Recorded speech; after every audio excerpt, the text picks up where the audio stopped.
right. Looks like we have a smaller group, but quality over quantity. We're excited to have you guys here. I guess we'll go ahead and get started. My name is Courtney. I'm from Allegany County Library System, and I will hand it away to my co-host, Allie. Hello. Okay, I have so many things open right now. Hello, welcome. We want to thank you for being here and being interested in joining us on having these important but sometimes uncomfortable conversations. You have seen that this is being recorded, and if you didn't see that, I'm telling you now that it is being recorded. It'll be posted on our YouTube for anyone who may have missed it or wants to revisit it. We do the recordings in hopes that this will engage and prompt others to also have these discussions. So first and foremost, I have quite a few things to discuss. So hopefully you will be patient. I do have a script, so if you see me kind of scanning something, I don't want to miss anything. So we received feedback from the last discussion, and it was quite clear that the discussion became an unsafe space for BIPOC attending. For anyone who is unfamiliar with the acronym, BIPOC stands for Black, Indigenous, and Person of Color, and you may hear others using that acronym as well.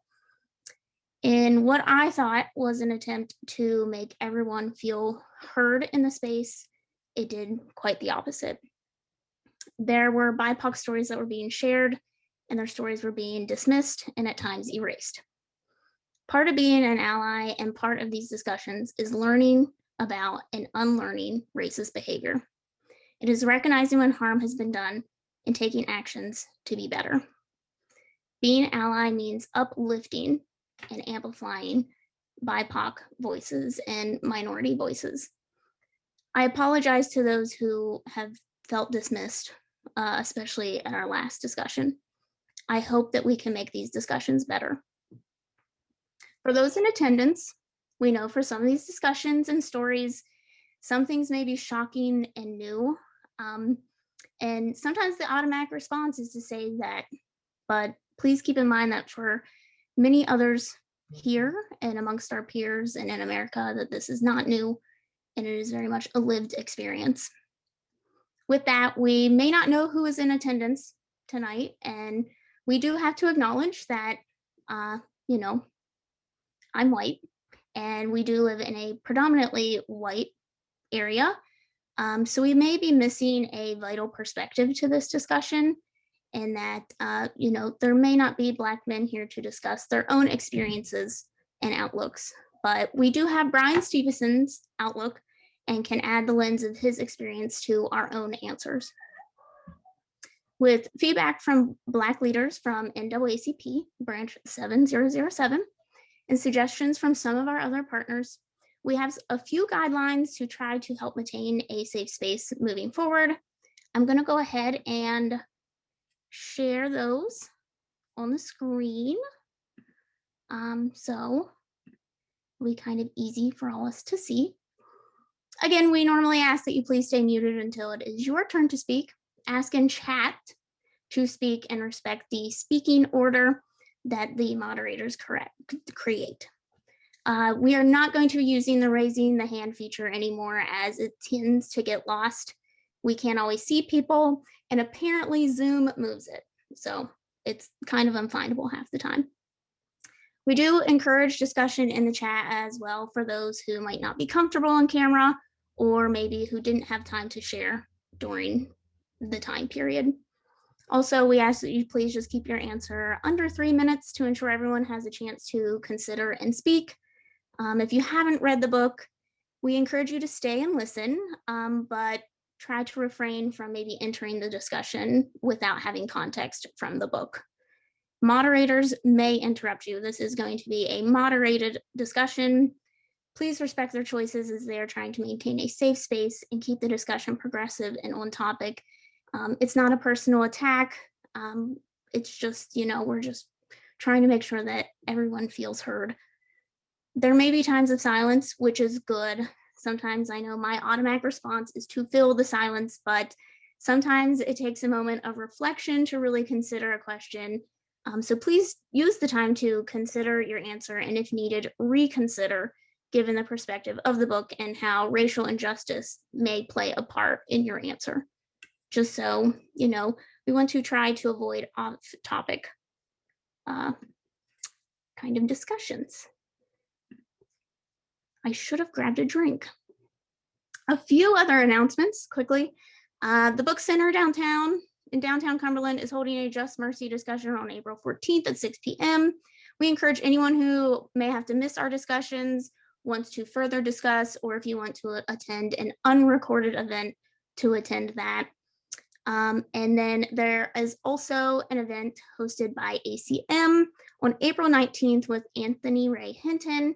And I'm going to go ahead quickly and let Stephen, if Stephen is here from ACM, quickly give some details on that. Yeah, thanks, Allie. I appreciate it. Good evening, everybody. My name is Stephen Kraft. I'm a human service student at Allegheny College of Maryland.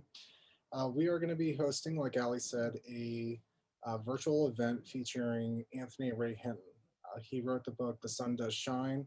He's also an individual who was helped to get off of death row after serving nearly 30 years on death row for a murder he didn't commit with the help of Bryan Stevenson. So this, this is going to be a really great event. His story is really powerful.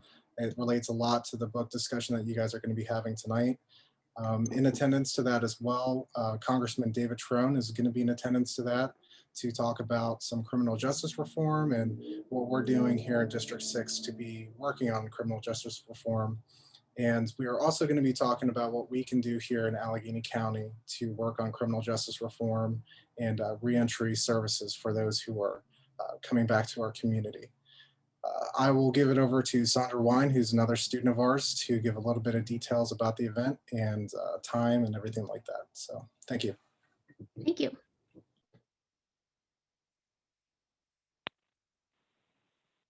Hi, everyone. Sorry about that. I had to figure out the mute. So yeah, Stephen pretty much summed it up about the event. It is going to be a free virtual event. I believe here within the next week or so, they'll be, giving the information out on how to register. It is going to be April 19th, like they said, from 6 to 8. I think it'll be a great opportunity for everybody. We are going to have some community partners, and Anthony will do, after he talks about his story, he will be doing a Q&A with some individuals at the end. So I think it'll be a great opportunity for the community. Thank you. I know I am quite excited for the event. So thank you guys for sharing that. Yeah, absolutely. I also want to thank our partners, True Civility, Leadership Allegheny Alumni, and NAACP Branch 7007 for helping making these discussions possible and for coming together to make these discussions a success. We have Heidi Gardner here from NAACP. She would like to introduce herself.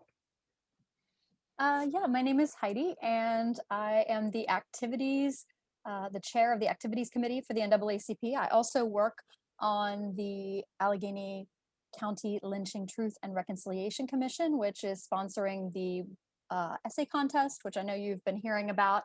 And I'm just here. I have read the book. I did not reread these chapters recently, but I'm here to help us guide ourselves around any patterns of our own whiteness or white supremacy, and just make sure that we are helping to hear the voices of the Black and brown people in the room. And if you have questions, book clubs aren't just about answers to questions.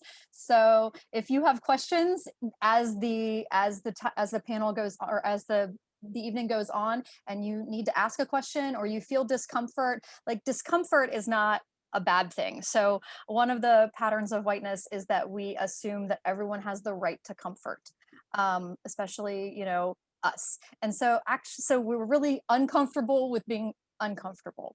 And actually, you all know, because you've all learned and grown throughout your life, that you learn the most when you're a little bit uncomfortable. So if you are a little more hesitant to speak, it's not a bad thing. It means you're thinking about what you're saying. And I just don't want anyone to feel that they shouldn't speak. So feel free to speak, share your voice, and ask questions. If you feel uncomfortable, it might actually be a sign that you have a question instead of an answer. Thank you, Heidi. We also have Renee Mason with Choose Civility, as well as Allegheny County Library System. Thank you, Heidi. Yes, I'm Renee. I'm the library representative for the local Choose Civility chapter. And I try to practice those principles. You can see those around me, outlined in the Choose Civility initiative. And in thinking about tonight's discussion, three of the principles come to mind. Actively listen.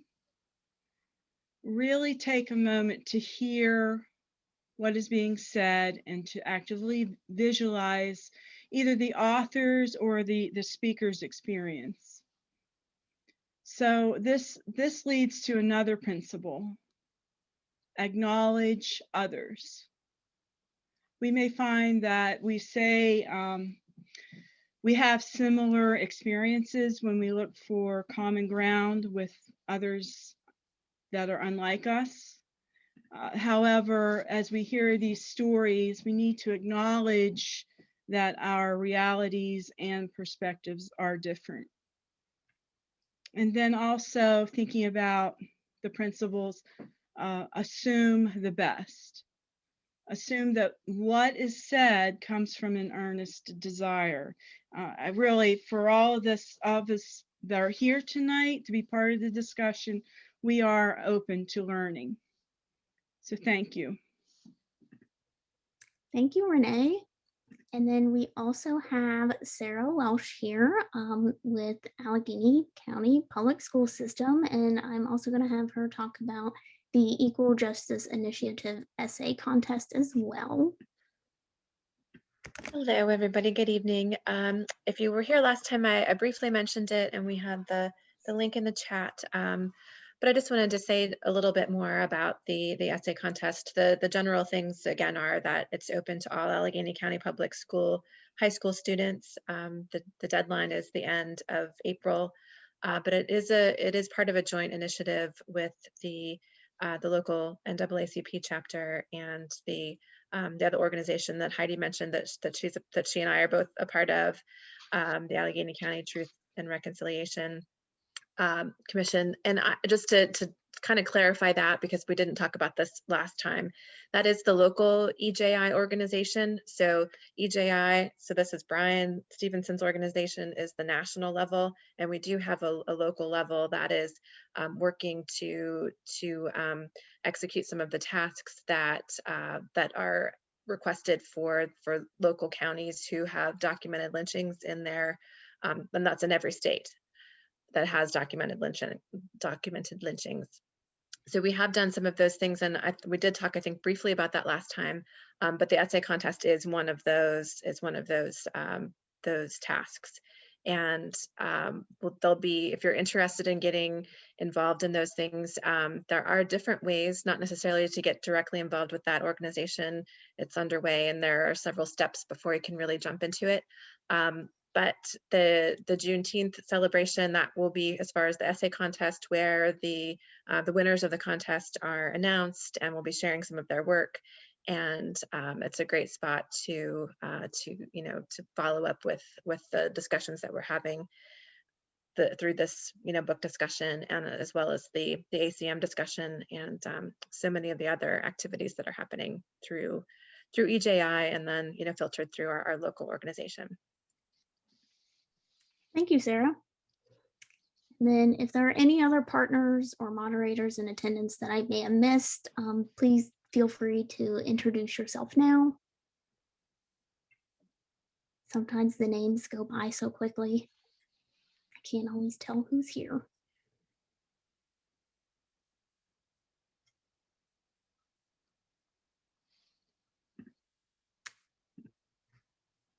I see Tawny Arthur. She's with the, I see that she's representing ACM, but also is a member of the executive committee for NAACP. So Tawny, jump in if you have need or. Thank you. I'll do that. Thanks.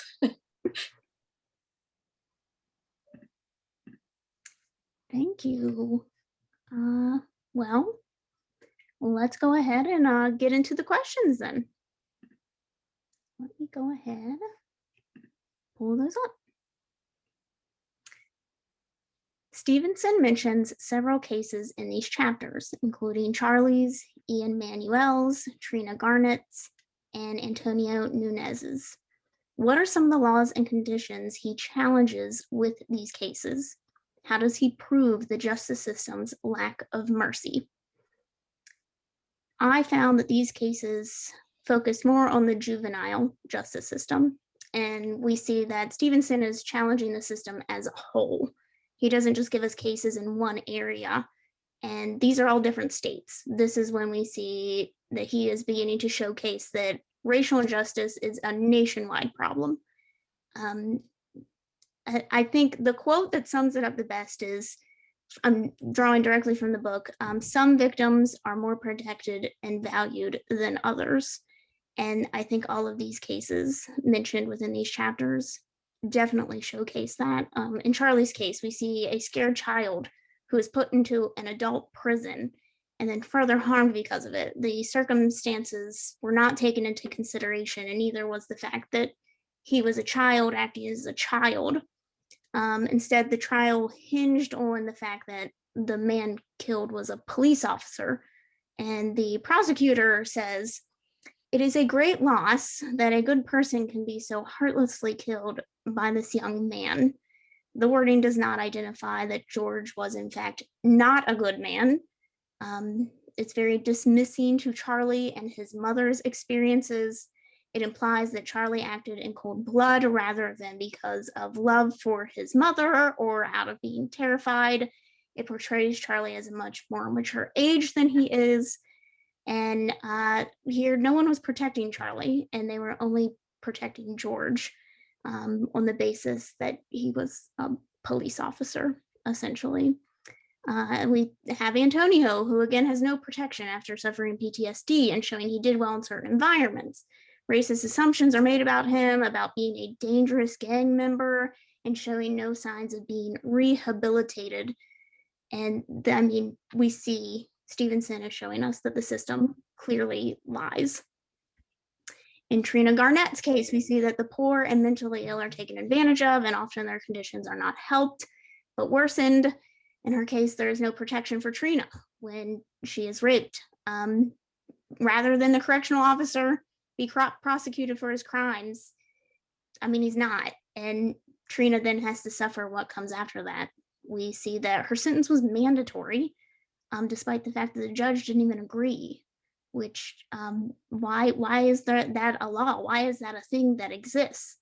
Why wouldn't there be some sort of conditions to that type of sentence? And then Ian Manuel's case, they decided solitary confinement was for his own benefit. Stevenson expresses how inhumane solitary confinement is, and that there was no consideration taken into the fact that this is a kid and that it would affect him long term. Even though the victim of his crime forgave him and he showed signs of wanting to be rehabilitated, no help was given. And the statistics have shown that clearly nearly all children condemned to life without parole are Black or Latino. This hasn't really changed much.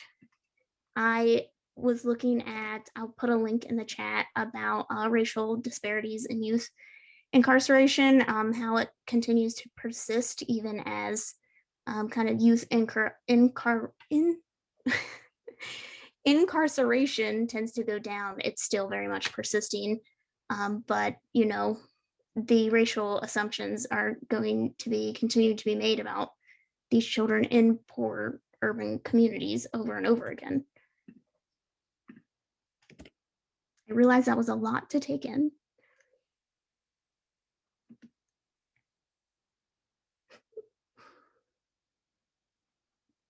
Thanks, Allie. Does anybody have their hand up? I don't want to jump line. Renee, was there anybody online to speak? Okay. The other thing that that I thought of when in relation to these cases and the youth was there's a continuum that a racial disparity that shows up in terms of how we perceive innocence. And so I know that there's I can't remember the study. It was a psychological association study, and they studied children of all races over time. And up until the age of 8, all children are seen as equally innocent by particularly white people, I think was in this study. But after the age of 8, it starts to not be so equal. Black boys in particular, so that's what I think is affected by Stevenson's writing here. Black boys in particular, by the age of 9 and 10 years old, are perceived as older than, say, a white girl of 17. So just looking at pictures, and you say, what age do you perceive this person to be? What maturity level? Young Black boys are overly matured in people's eyes, and then therefore not treated as innocents. And I mean, of course, then there's a sexist take on that from the other side, that it's like there's this need to protect white girls or older white children. So that was what came up for me and what you just said when you brought up that fact about the youth and the innocence.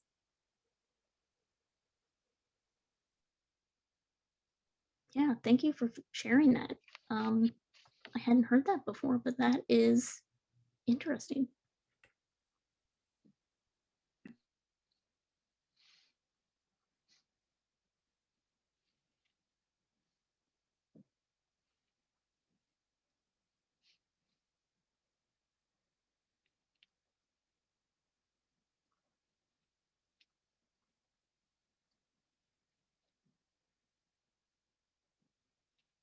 I was looking at the chat. It is inhumane, and that's actually part of, I think, what we're being made to see in that is like, so we have current cases that are like that, like Trayvon Martin and things like that, where again, actual children are not, justice is not sought for actual children as it would be even for an adult otherwise.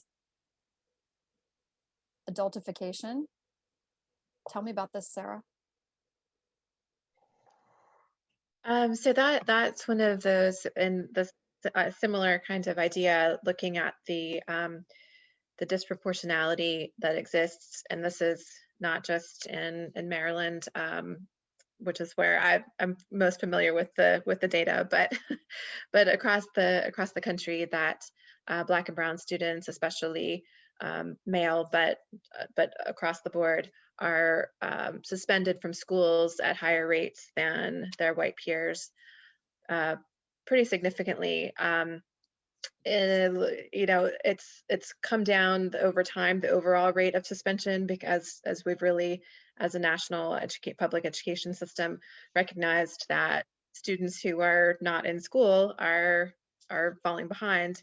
So there's been a push for a number of years, to at least a decade, to reduce the overall suspension rate and to really focus on having interventions that are in schools. But what has happened, and again nationally over time, is that that Black and Brown students are, and as well students with disabilities, are suspended, really, even though the overall number has dropped, like at the same higher rates than their white peers. And this is one of in the studies that have been done in this phenomenon, this is one of the terms that's come out of that, the adultification, that the same offense that is in the spectrum of, we really focus on, in this work, we really focus on the nonviolent infractions that happen, that students get suspended for, because there are some things that are sort of an automatic suspension anywhere. But things like disrespect, for example, that could lead to, and disruption, that could lead to a suspension. The same kind of infraction that would happen with two different students, there's a different interpretation, and it has to do with exactly with that thing that you're talking about the more menacing aspect, the perception, the received perception from the teacher or the administrator who ends up removing the student from school.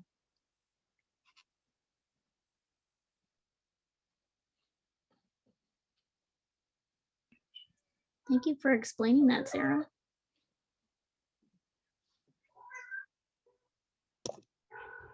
I'd be curious, this isn't so much an answer to it, but you know, in everything we do, we look at the intersectionality of things.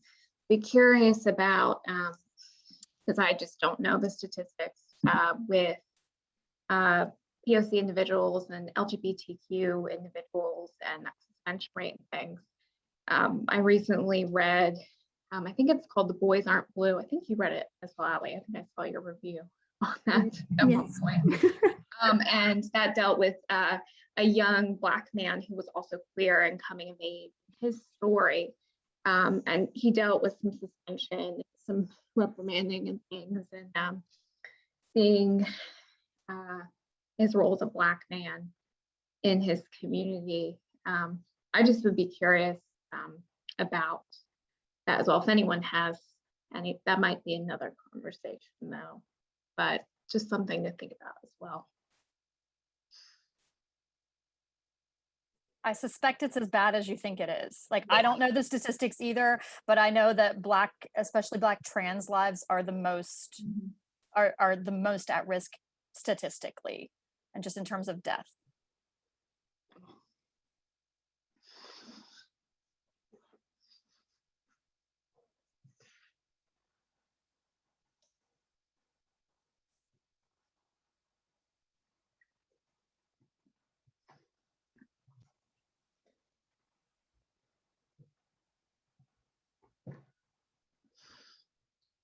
I agree, Heidi. Yeah, Yeah. the fact that Alabama has the largest number of teens sentenced to death is very disturbing. I think Pennsylvania was also listed as having quite a large number. That to me just, I think, kind of just baffled me in the fact that it's higher than in any country, let alone any state. It's just, why are we letting that happen? Why was it happening? Well, I'm sure we'll hear more with this story as we continue to read, you know, about this injustice system that we have in the prisons, as well as just our justice system. And there are organizations that are working to help make it better.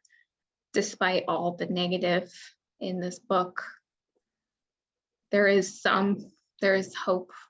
You know, we're having this conversation now. That's an amazing thing. And we can take actionable steps as well.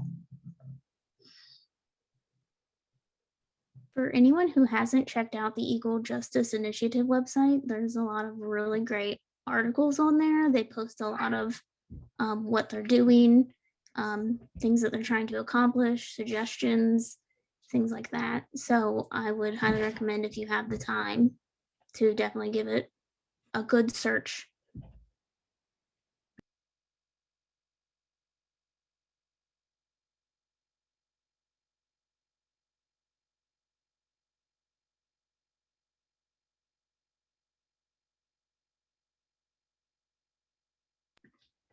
Are there any other comments about, you know, the system's lack of mercy, especially within these chapters?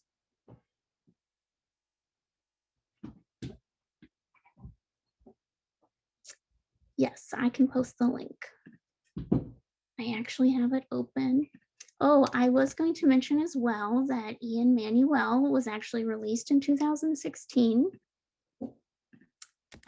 The book was published before his release, but if anyone was looking for an update, I found that on their website as well.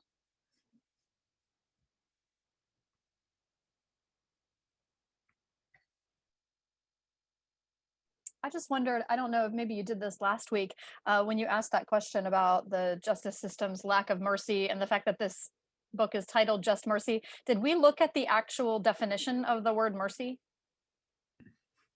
I'd be interested in just having it read to be reminded, like if we're thinking, how does he prove the justice system's lack of mercy? Like, Yeah, we did not. Pull up that definition. Can you do that, or do you want me I to? can do that right now.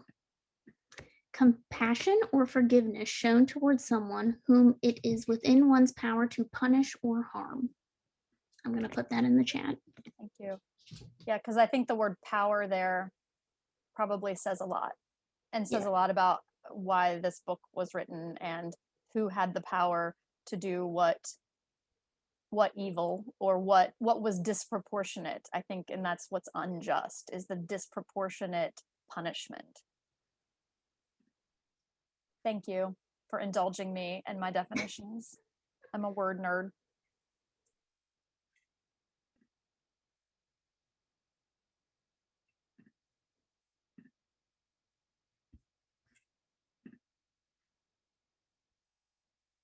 Did that definition surprise anyone? Like, did you know the definition of mercy? Like, I didn't realize I didn't know the definition until I looked at it. I don't think I knew the full scope of it. I think we go through life thinking that we know the general definition for a lot of words. Just taking them from context. Or we think we know how to pronounce a word by reading it. And we Oh, never do. I'm the worst at pronunciation.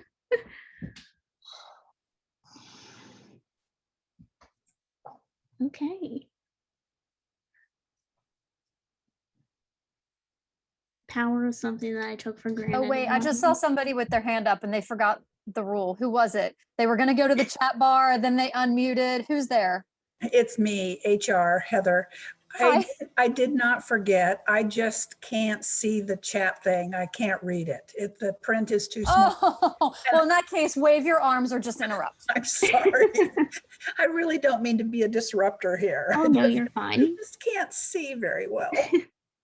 Also forgiven. I don't know if I'm going to say this with my tongue at least halfway into my cheek, and that is that I thought that in reading that book that it really should come with a warning that it is not just a too hanky book, it's a whole box of Kleenex book. I mean, I just found it incredibly horrific. It's not over yet. So, steal your look. No, I read the whole book. Oh, you did? Okay. Oh, cover to cover. Yes. Yeah. That just based on what other things that I have read, the thing that I find, I mean, it's so horrific how people of other colors suffer because of what I think of as ignorance. But I also think that one of the points that Mr. Stevenson makes is that this doesn't just happen to people of color, it happens to everyone. So, I mean, as somebody else referred to kids, to everybody. Nobody is safe from the vagaries of our justice system. And one of the things that I think has been written is that our justice system is based on the idea that if somebody commits a crime, and let's just say that we're talking about people who commit nonviolent crimes, that anybody who commits a crime, the whole idea is to punish them and to make them feel so horrible that they will never do that again.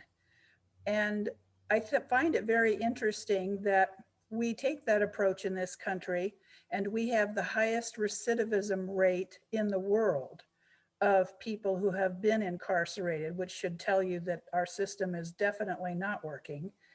And countries like the Nordic countries, say for example, Norway, who take a whole different approach, their societal approach is to assume that you really need to be rehabilitated into society, and that the purpose of putting you in prison is to keep the rest of society safe while you learn what you need to learn in order to become a functional member of society. And their recidivism rate is like way below 30%. So they're doing something right. And I'm thinking, what is wrong with us? racism is wrong with us. Racism, cowards. So what you're describing is 100% true. You're also way kinder than I am to ascribe it to ignorance, because I do think that there are a lot of people who participate in racist policies out of a sense of ignorance, but there are also a lot of people who are knowingly supporting the system. And the system was, so if you look at the difference between, say, a European country and America, the difference is in how our incarceration system was created. And many of you have probably already watched maybe the 13th on Netflix. But I want to recommend, it's based on a Pulitzer Prize winning book called Slavery by Another Name. And you can see there's a PBS documentary, you can watch it on YouTube.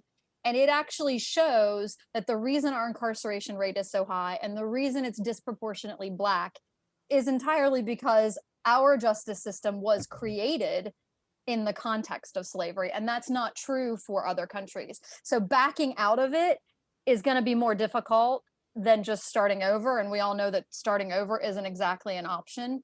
So, but you are 100% correct. Like, it's just that we can't necessarily go back and do what another country did to correct that. Actually, Norway did. Did they? Was theirs bad? Well, oh, sorry. I was just going to say very quickly, they did have the same type of system that we have in up to 1970. Oh, in terms of the why and the how. And well, in terms of how it operated. Yeah. And basically their societies, the way they perceived what should happen to someone who ends up going to prison. And they just realized that they had a very high recidivism rate, just the same as we do. And so they said, this is not working. We have to change this. And the difference, I think, from my reading, is that they didn't politicize the process of making the change. They genuinely wanted to change for the better. And they came up with an unbelievable system. I mean, if you ever want to read about an incredible prison system, read about Norway's prison system. It'll blow your mind. Okay, yeah. Jody's up next. And the one thing that I would think might be a difference for us is capitalism. So we'll get, that's a bigger issue, but we'll get back to that. But I mean, I'm not saying it's impossible. I hope there is a way. There is a way to back out of it. And I'm happy for us to look at other countries as a reason, but I suspect that one of the reasons it will be harder for us to mimic a country that may have a more socialist understanding is our capitalist things. But thank you. I'm going to research Norway. Jody, is that who you said, Renee? Yes, that should be who's next. Okay, 2 points I'd like to make, and that is we have a caste system in this country, and the only other major caste systems in the world that have been studied are the ones in India and in Germany during the Third Reich. And the Germans actually came over here to study our caste system and went back home and manipulated and used our techniques of racism toward the Jews before World War II. And the other point is that incarceration of Blacks has been part of the Southern strategy ever since the end of the Civil War, because if a Black person has a criminal record, then many states they're no longer allowed to vote. And so it's a form of voter suppression. And so there is more than ignorance involved in this particular country. Yeah, and I think we see that even in northern states as well. There was an article I was reading about a Marylander who was trying to regain her voting rights after being incarcerated. So I think that we saw within the past year that is a tactic used to try to suppress Black and Latino votes as well. So there are people who are willing to participate in that.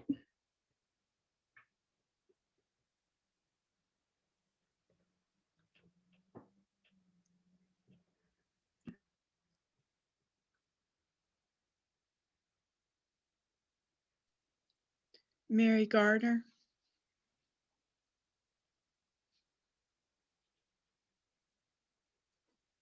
Can you? Are you muted, Mary? Okay. The comparison to Norway. Norway does not have our history, does not have a history of a caste system, does not have the diversity that we have.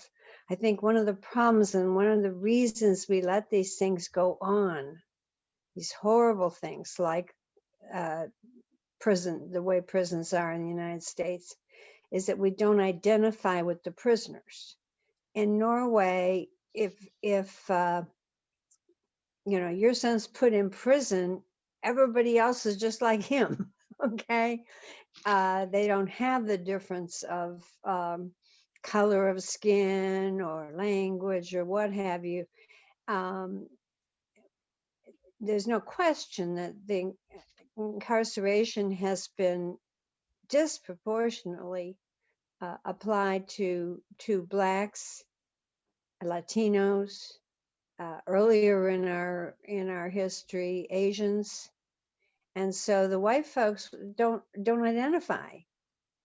You know, if they find out what's going on, they don't care. It's not their folks. And in a place like Norway, it's always your folks. And so I think that's why they hit on in 1970, not only, as you mentioned, that the recidivism didn't go down, so it didn't seem to be working, but also that they cared that much. And that's just a huge, I agree with Jody, we have a caste system. And what that means is very deep divisions in our country. I'm very, very sorry that folks of color did not feel comfortable in this discussion of ours. I'm trying to go back in my mind to see if I can understand. I did notice one person I know who's usually quite outspoken didn't speak very much last week. But that's very bothersome to me. The other thing I notice about these book discussions while I'm at it, the feminist in me has to say, notice the participants are predominantly women. Are we the only book readers? Are we the only people who care about these issues? I'm very proud to be one of those. I think I think women are just often socialized. You know, that I find very odd. Where are the, Mr. Taub, where are the men? I think that honestly, I think that is a socialization thing that that in our culture, it is less likely for men to get together in social groups in this way and talk about things of this nature. I want to read from the chat. I never thought more about voter suppression until I started reading Just Mercy. If persons of color can't be seen with their vote made invisible, how is the injustice going to be seen? You should find the documentary Capture the Flag. We screened it when I was at the Provincetown Film Festival, and I met the person who made it. And she's wonderful, and she worked with a lawyer, a Black woman from New York, and it's about how they worked on the 2016 election. And it is both a nightmare and very eye-opening, especially if you're just starting to understand voter suppression. It's like a real world example. So it's called Capturing the Flag. And then the next comment is to know how racism works in America is when your child in elementary school almost got suspended because a white classmate pushed him and he pushed back. I was like, unless both of them get suspended, my child is not going to get punished alone. And that, I think, think it happens a lot. I mean, like, I think that that's true, and Sarah could probably speak again to that sort of disproportionate situation that happens in schools, like the kind of unseen things about that. If you want to say more about that, you're welcome to speak, but that speaks a lot for itself. Absolutely. That is an excellent example, I think, of what is incredibly common. And just to the piece of the elementary school as well, the state of Maryland does have in their laws that guide education that students who are under third grade, under the age of third grade, cannot be suspended out of school. There are some places that, there are alternate placements occasionally for, extreme situations, but largely there's a ban on suspension.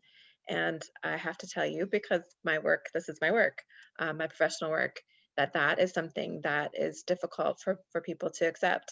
We live in a very punitive society, a very punitive community that would much rather remove a child from school, even under the age of third grade, under third graders, pre-K through second graders would much rather remove a child from school than to figure out what's going on. And I know that there are definitely some extreme situations that happen.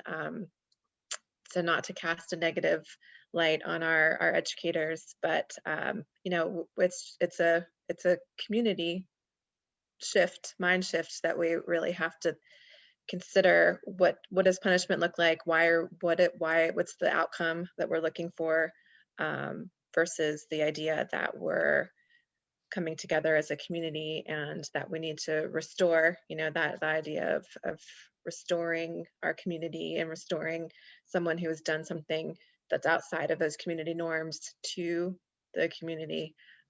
Those are really important ideas, and that punitive piece doesn't work within that idea of restoring at all. And that over time we've learned that we can't be trusted to judge who, like in the case of that situation, a child was provoked and acted in return. And so can we judge the person who was at fault? We can see that we can't by just the amount of people who need to be exonerated that are on death row who are Black. And so that's another whole aspect of the work that Bryan Stevenson, I'm sure, is connected to, but and the Innocence Project, and just the fact that, and someone mentioned this, the When They See Us. That's a good example of that, of the not guilty aspect of punishment. I don't think I've ever considered that the justice system starts in kindergarten. Essentially, that is when that starts playing a role in our lives.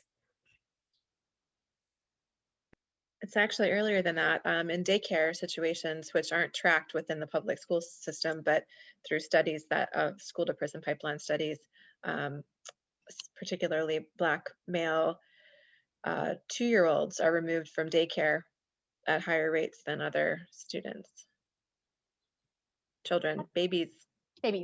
Sarah, there's a question in the chat. Do you feel like educators would rather be punitive and suspend students because they don't know what else to do? Is it the easy way out? I mean, we don't have a model for anything other than punishment, but what do you think? As far I can again speak for Maryland here most clearly, we have restorative practices or restorative approaches as part of the again, the laws that guide our behavior system and our code of conduct. And locally, that wasn't something that we had been trained in, had been a part of really until the last within the last 2 years. And that's something that it takes a really interesting amount of work on the front end, because it's not just a replacement or a one out swap for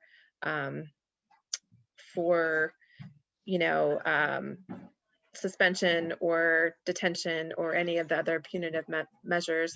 It's really about that front end community building kind of work in the classroom, in the school, and it takes time. So it looks a whole lot more like something that you might think of in a tribal justice kind of system, where if there's a conflict, that you're bringing all of the parties together, and that there's a real deep sense of what does it mean? What does an apology mean? You know, how do you really repair harm? What does that look like?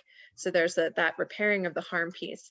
So that doesn't necessarily mean that there is not any punishment that's involved in this, quote unquote. It's just that punishment has to be paired with repairing of the harm piece. Because, you know, there's a place for punishment, there are consequences to things, you know, but I think there's a difference in when we think of discipline as a learning tool, then discipline as being just punitive, you know, that those terms have become synonymous for the word nerds, that punishment equals discipline, but discipline is really about learning and teaching children how to behave. And there is a part of that, right? It's not like a natural state of being to think about how what you're doing as a child. That's a developmental thing, to figure out how that empathy piece, you know, that what I have done has some sort of impact on other people in this area, and whether it's my room or whether it's the school, and what that looks like to understand somebody else's feelings and what I've done and how we can fix that.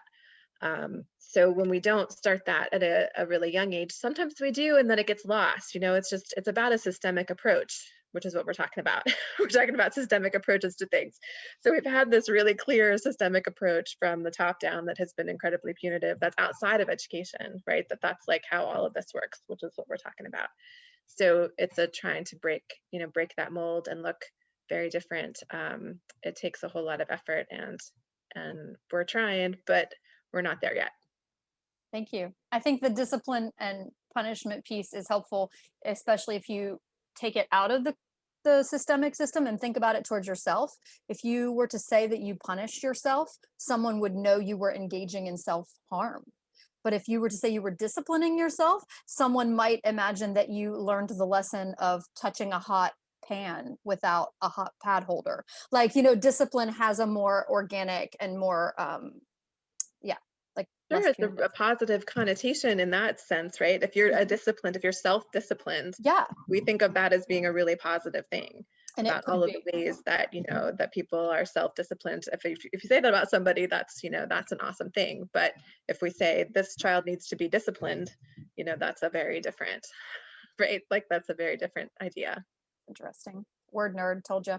Allie, do you want to go to the next question while we're far enough away from the topic that going back would be?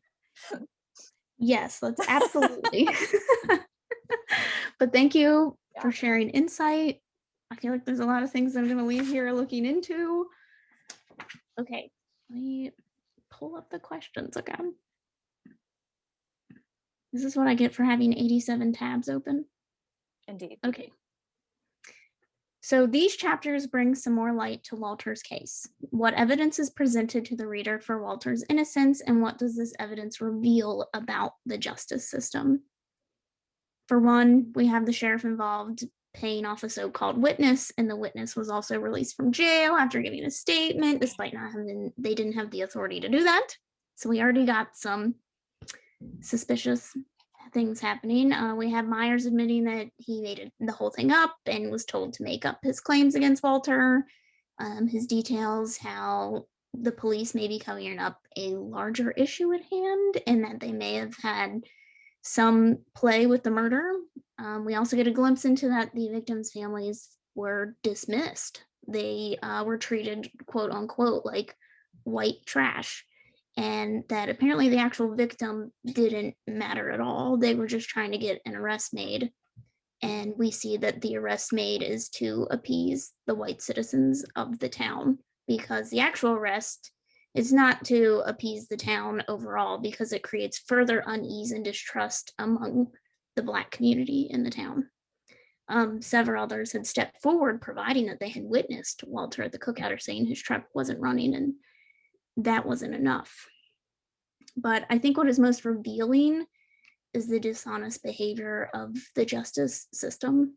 In addition to not only rushing the case, the system is unwilling to listen to facts or reconsider and not own up to their mistakes. There's also the threats at Stevenson and his clients at every turn. We see as a witness willing to make a statement, suddenly that witness is arrested. When Stevenson goes to get the case files, assumptions are made about him, and then bomb threats begin. So it doesn't seem to matter what the facts are. Minorities are the scapegoat, and when there's no one else to take the blame, it's like, let's find the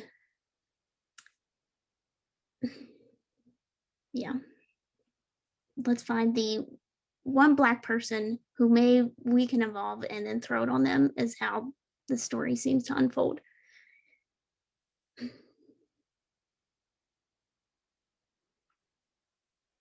And I think this reveals a good bit about our justice system overall. That's what Stevenson is trying to make the point. This isn't just here. This is everywhere. That they're not willing to listen to the facts. I'm just going to read the first comment that popped up. It said, it's clear when looking at the case details that he was innocent. The neglect to view or even care about the evidence shows injustice. So that is in fact exactly the answer to the question, which is, what does the evidence show about the justice system? That the evidence was not important to the justice system.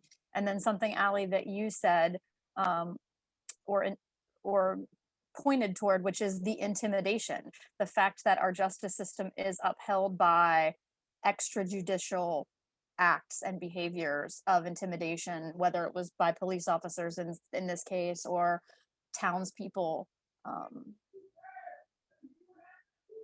Yeah, I think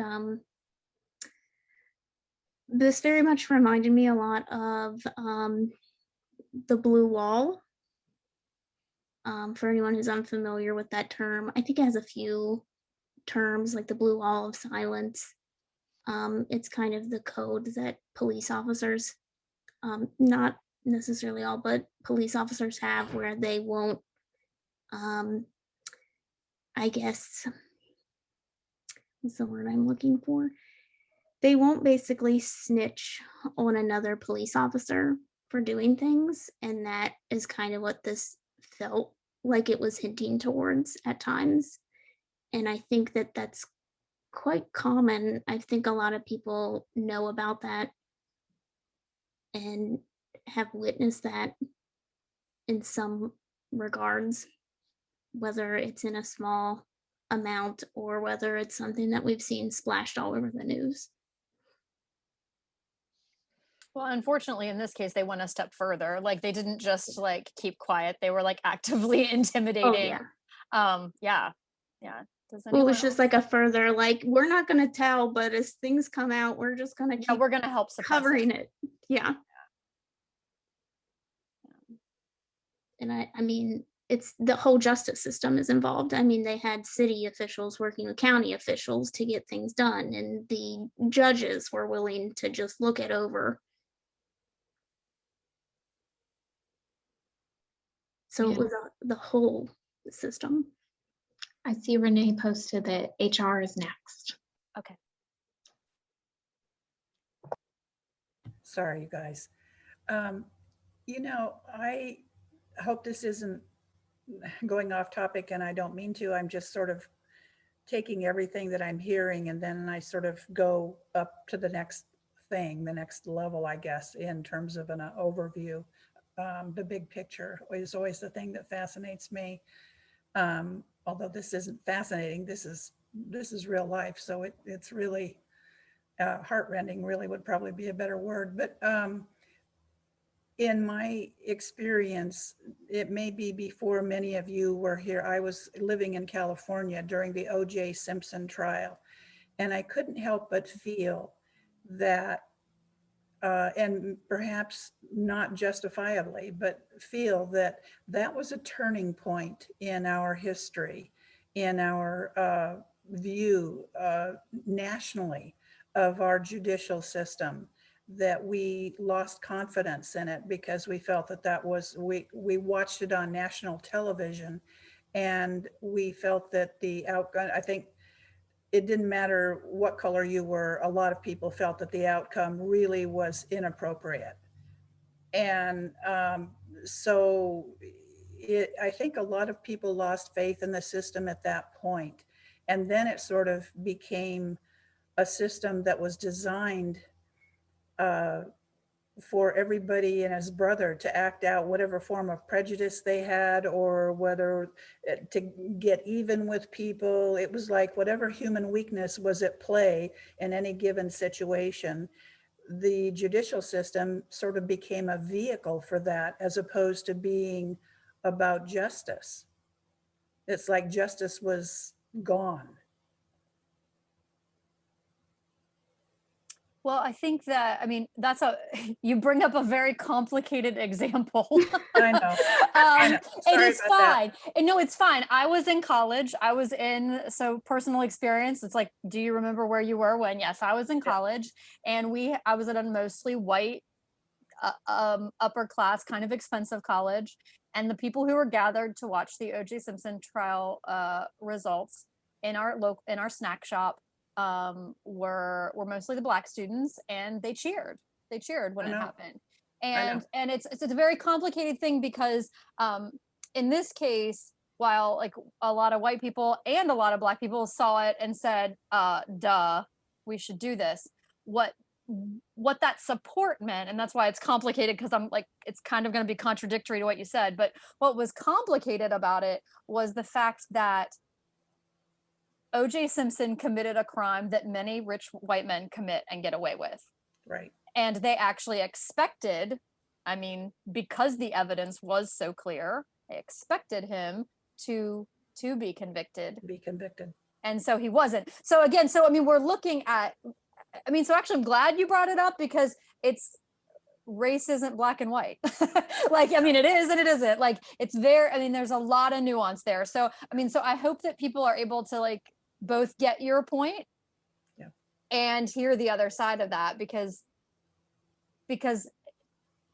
it's very not right or wrong. It's very complicated is the best thing. I was just looking, actually, I just Googled it. So like, yeah, you can literally, Ta-Nehisi Coates wrote an Atlantic thing. I just Googled it because I was like, am I remembering this wrong? And it actually is what O.J. Simpson means to me. And his subheading is, his great accomplishment was to be indicted for a crime and then receive the kind of treatment typically reserved for rich white guys. And so, and I think we've all at some point read or heard Ta-Nehisi Coates speak. So if you wanted to read the nuance, I have not read that article, but I'm going to keep it up on my thing. It would probably be a very interesting read as far as that nuance goes. I trust that he can handle that nuance better than I or you or any of us could. Someone in the chat. I have read that. Article. Read I'm not going to try to speak for him at all, though, because you can look it up and read it. Yes, I think it's an excellent.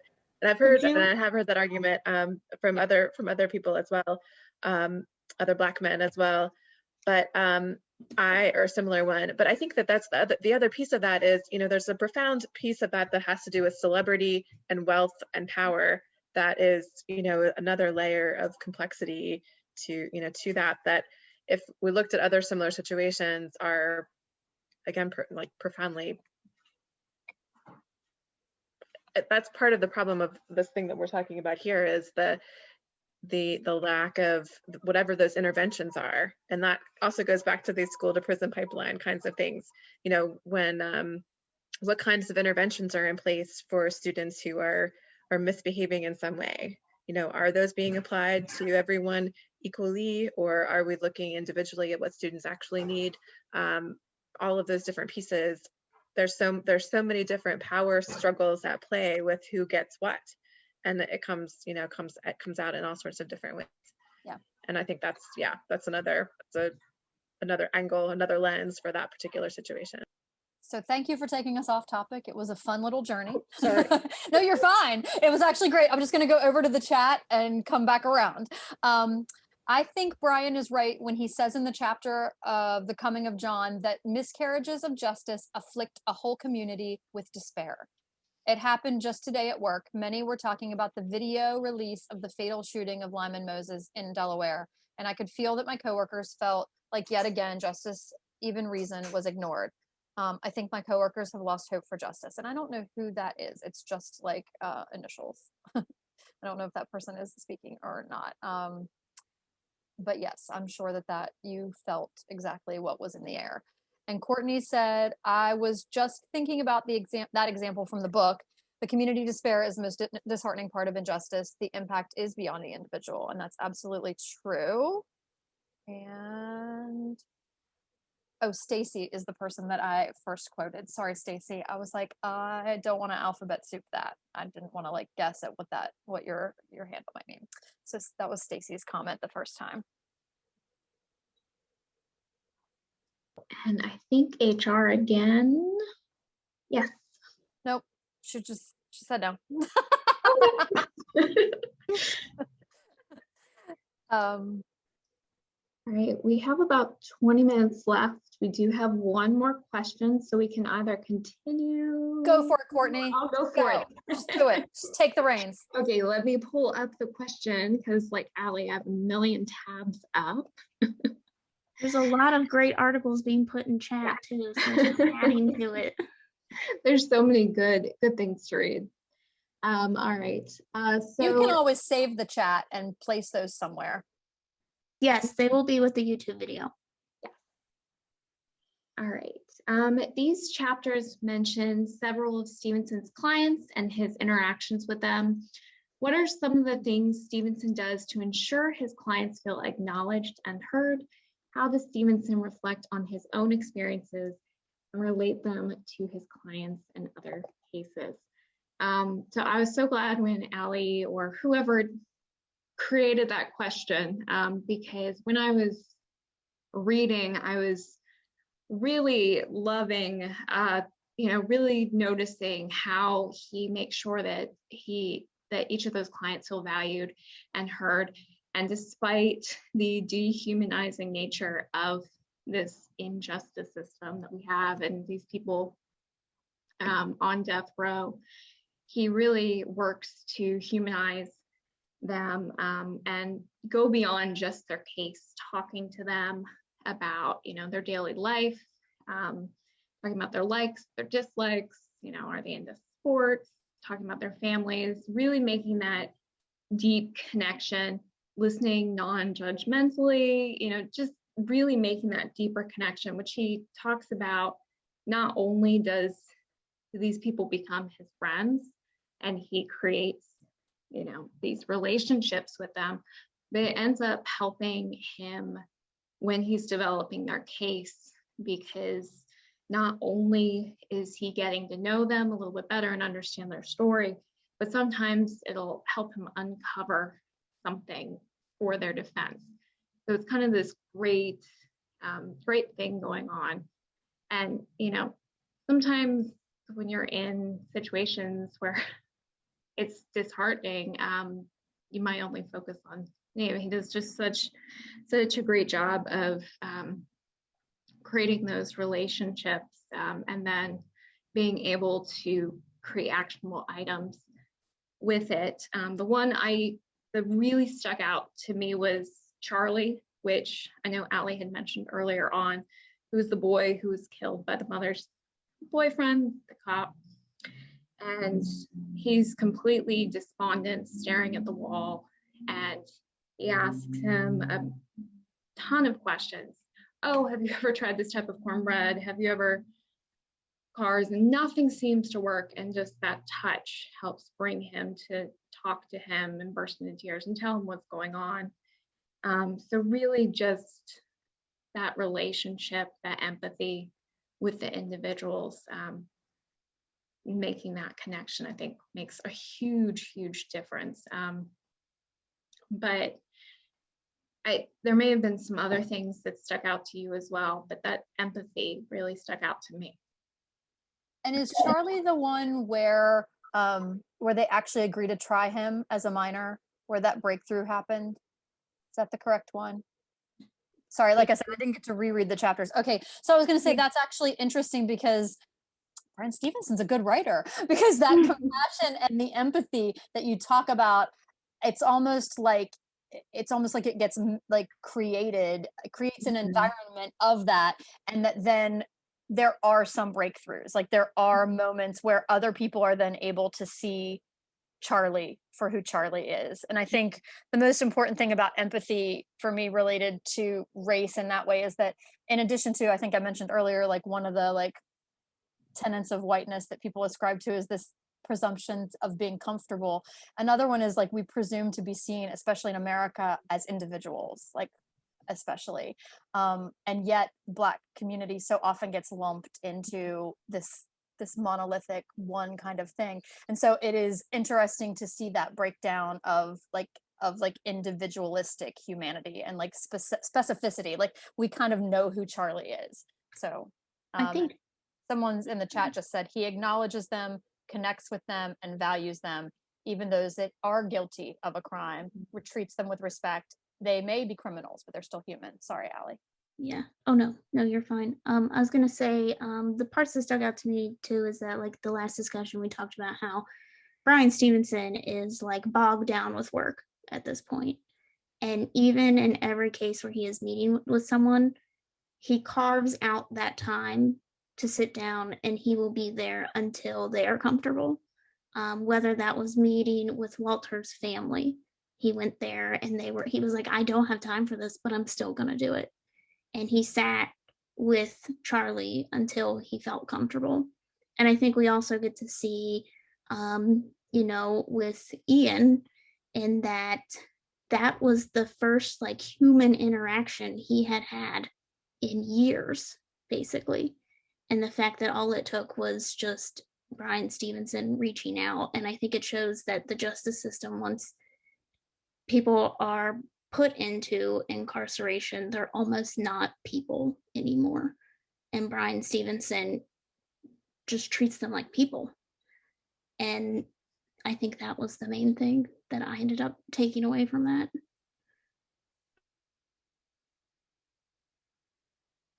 The chat's happening. Sarah responded to Sierra's said that takes me back to the quote we talked about last time. Everyone is better than the worst thing they have done.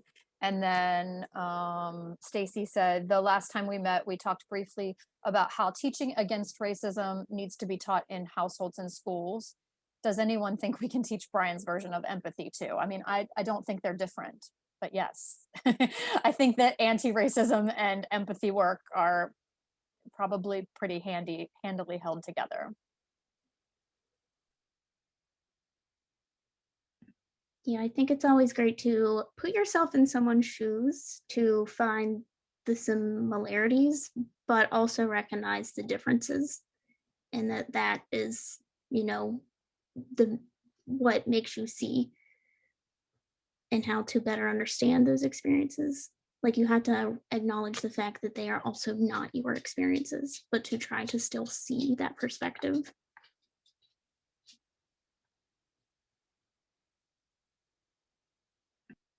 I'll jump in there with a comment about kind of where we started this conversation, talking about some of the local activist organizations and acknowledging that on this moderator panel, the CBER panel, the moderator folks, that we do not have a diverse group of people speaking about this topic, but we do have some folks who have done some deep work on allyship, and that's a real key piece of allyship, is to recognize that empathy, but then move from empathy to empowerment, and using the inherent power that an in-group or non-oppressed group has to be able to support and empower folks who are not able to do that for themselves. So I think that's that.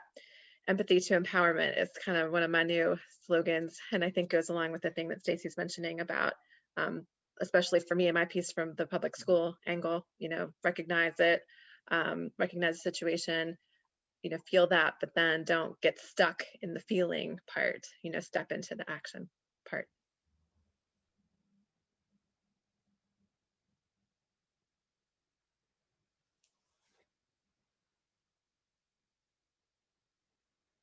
Does anyone have questions about that? Does anyone about that work, or about getting out of the space of just being sad and into, because it's sad is going to happen, but sad isn't necessarily what motivates you to action, or to I posted, and I don't have the link right here, but I would like to get it to you all. I will give it to Allie for the YouTube thing.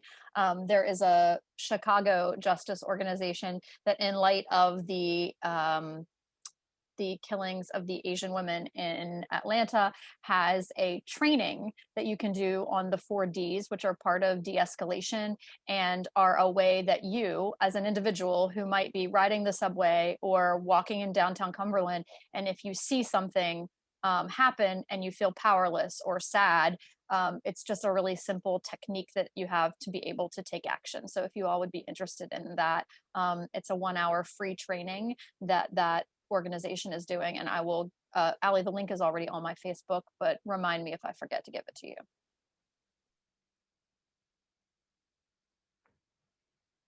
I'll just go dig it out now. I was trying to do a quick Google search. Sorry, I've been corgi bombed.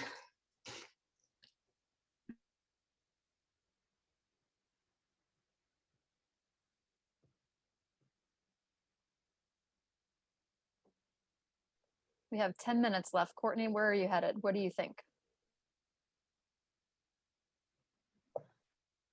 I mean, I do want to go back. We decided to nix this question because I had come up with one that was a little too lengthy. We talked a little bit about, the story of John and how, Walter, how Stevenson sees both himself and Walter in that story, which I thought, goes back to that, going back in those people's shoes, and having such a role in, both of them having a central role in their communities, but coming with completely different outcomes and where their lives are. I just wanted to re-emphasize, him really having that empathy and seeing himself in those shoes, for ourselves as well, and identifying that, we can see ourselves in the stories where it's different outcomes, but we need to understand that empathy. But it's just reiterating more of what we've said in regards to that. And I'm getting cat bombed right now. She's at my feet though. Or needy pets. The fun of Zoom.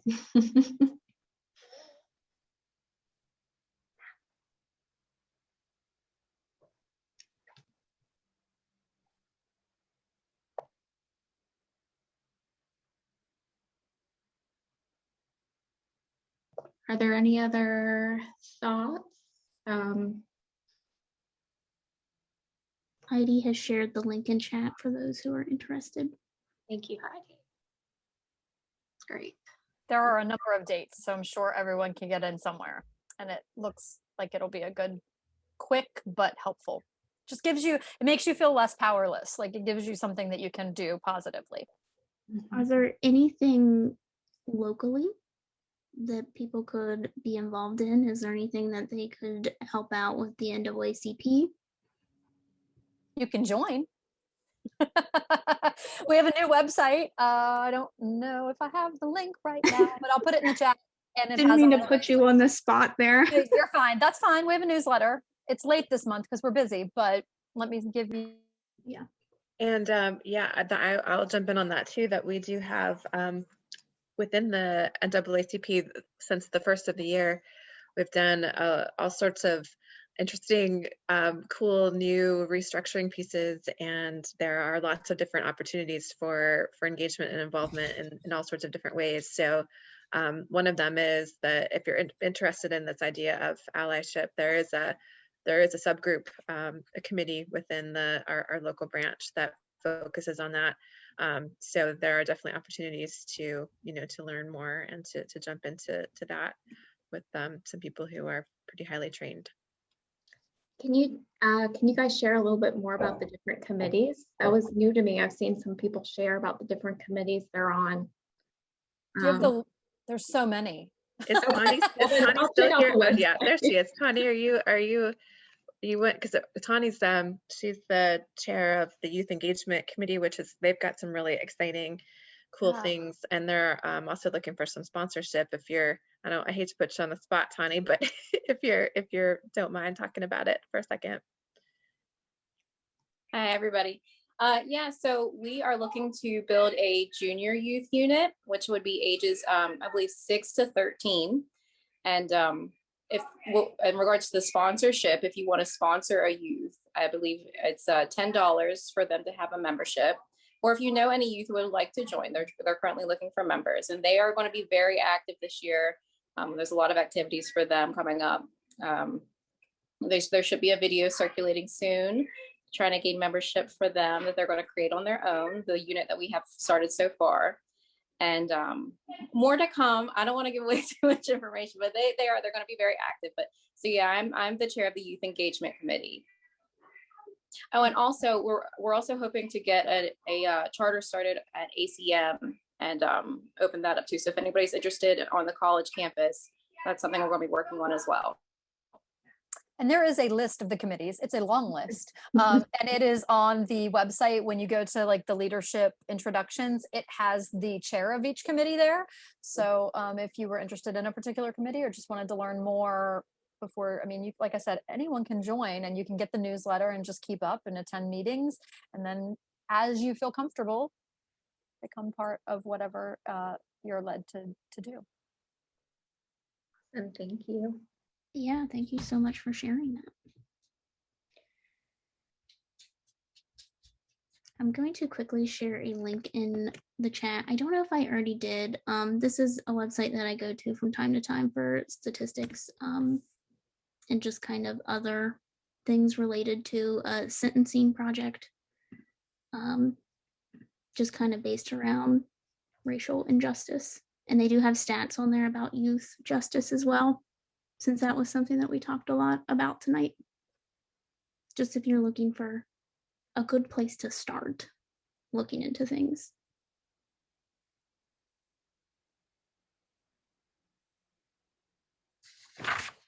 Is there anything that we need to know about next week? Is it different in any way, or tell me? Just different questions. And in the future, we'll try to send out the questions to the participants ahead of time so that others can come kind of knowing what is going to be discussed. It will come out with the link 24 hours before, hopefully. And that is the 31st at 7. Just, it is a little confusing with it being bi-weekly. Sometimes dates don't line up. So I'm just reiterating at the 31st. You should get a reminder since you guys are signed up with our Zoom, but add it to your calendar. It's not already there.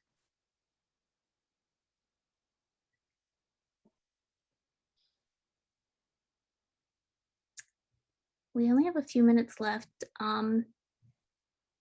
And I think Heidi briefly mentioned this, but I think it's only right to mention to be looking at the news at the anti-Asian hate that is happening right now. Today I was watching the interview with the police that were talking about the shooter, and were basically saying that he was having a bad day. And I think that's another one of those instances of kind of dismissing BIPOC experiences, where they were trying to say that it is not a race issue at this time, when it is quite clearly to everyone else that it is. Mary asked in the chat, I see that the film is scheduled for the 28th. Will people need to get their own copy or way to watch the film, or are we showing the film? How does that work? We can't actually show the film because we don't own the rights to the film, Correct. Unfortunately. And it's very costly to get the rights to the film. So you would have to watch the movie on your own time. The library does have copies. So if you're interested in watching that, you can place an order. and pick that up. The libraries are open now, so you could come in and browse as well. I mean, HBO probably has some kind of free trial you could sign up for just for like Yeah. a week or 3 months or a month or whatever it is. Because I know it's on Hulu Premium and HBO, but I don't know where else. Maybe Amazon Prime. Yeah, Amazon Prime normally has like you can rent things not HD for like $2 too sometimes. So, but you would have to watch it ahead of time. I think we have 2 copies at South Cumberland Library, so definitely check out the DVDs though first, if you still have a DVD player. They're kind of phasing out, There's unfortunately. Blu-ray copies too. True, but just something to think about. I still have my VHSs. We use our PS4 to stream You really stuff. have VHSs, Allie, for real. Like you for real have VHSs. Yeah, for real. I have a whole Disney collection. Wow. That's impressive. I have a VHS player too. Because That's amazing. I had an excellent collection of VHSs, and then it just that stopped working, and I think I couldn't find another player, and just that all dinosaured out. I like that our come down conversation is about that you have them that antiquated still work. technology. Like, I'm impressed that you guys have managed to keep them all in working order, and that you have something to use it, and something like that adapts to yeah. Good job. Any other last comments, thoughts, calls to action from our audience? I do want to just thank the partners for being here again. And thank you, Heidi and Sarah and Renee and Ashley and Courtney for helping to moderate tonight as well. One quick question in the chat. Jody would like to know what chapters are being covered for our next event. Let me look really quick. I think I just looked. It said through 12. So we finished at 8. So 9 through 12. Yes, that sounds about right.